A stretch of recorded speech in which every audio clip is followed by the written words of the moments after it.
Good morning, Nowhere! This is Adama. Welcome back to the Nowhere Ranch. It's 6 a.m. and we're planting more seeds.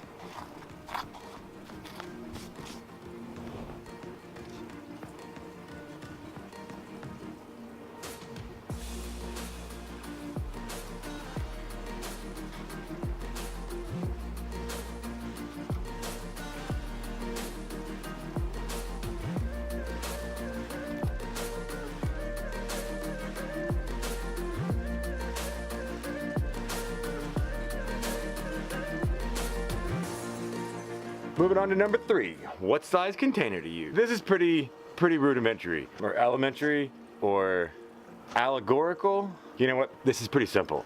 You're gonna start small and move up bigger and bigger. Definitely want to take.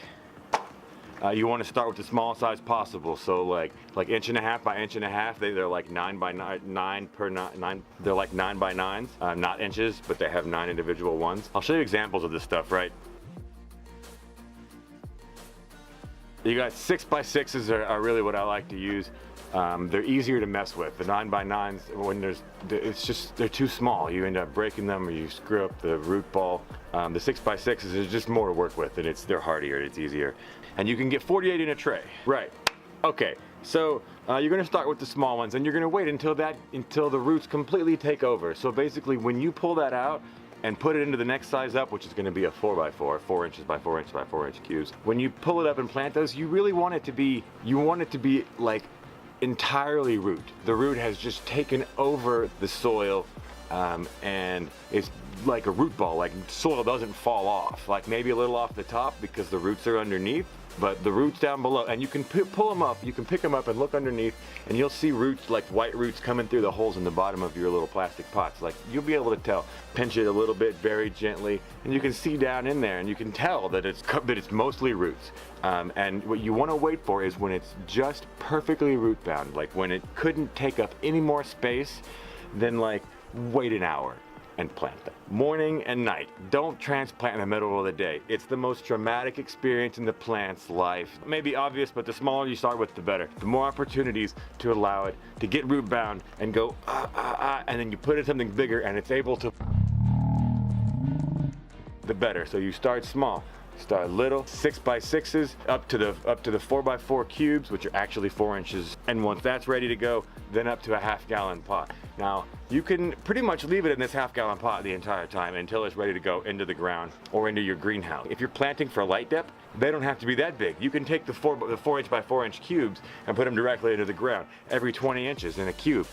This is an 80 by 20, and I'm gonna put 512 plants in this greenhouse. And it's gonna be good. You're gonna have to like army man crawl through everything, be pruning on your back and stuff. It's nice to be covered in the plants, although we've definitely got a snake hole over here. So. You know, karma. Yeah, so transplanting at the right time is super important because you're gonna make them burst, you're gonna make them explode with growth if you do it the right way. Another huge reason is the more times you transplant, the more opportunities you have to cover the roots and the inside of the soil with mycorrhiza.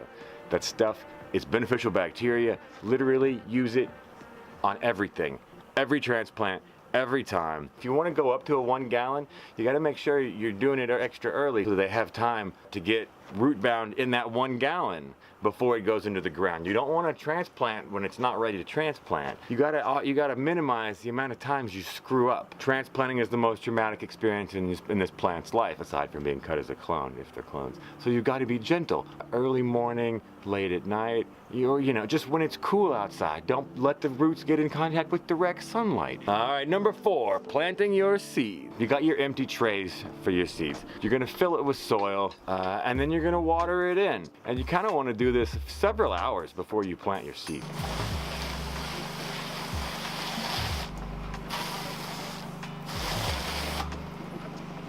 I'm watering in the soil so that it will settle, so that when you put the roots in, they won't break. You don't just water them in once though. You water it once, you let it sink in as much as it can, but when it's all dry, it's not gonna sink in much, it'll just be a little, so you gotta water it again and again. I do 3 times. Puddle it, let it sink. Puddle it, let it sink. Puddle it, let it sink. All right, so we're gonna water these one more time, and then we're gonna let them sit overnight. You're trying to keep them away from dry soil. If you can disturb the roots as little as possible, it's good. You don't just run the hose like gushing over, like destroying the root systems and disrupting the soil, because that screws up the root systems and will shock the plant. Shock slash stress the plant. We're trying to minimize that. Delicate hand. That's what a green thumb is. It's a delicate hand. All right, number 5, labeling. Super important. Triplicate, quadruplicate, synclicate. All right, just label it like crazy. You can go to Amazon.com and get 50 different types of duct tape. They all have crazy different patterns on them, penguins and stars and fire hydrants and everything. And so and then you have a book and you write down Blue Dream, and then you put that little piece of tape that's the marker for that, right? And then you take a picture of that whole page with everything done that way. And then you draw and flip over the next page and you draw out the entire garden in the grid shape and label each one what everything is all the way across, everything.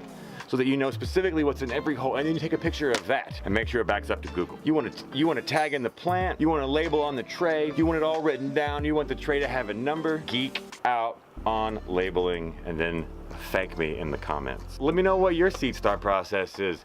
How does it differ from mine? Let everybody else know if you have any other tips or tricks or anything that you want to share. If we have any questions, or if you have any questions for me, just let me know in the comments.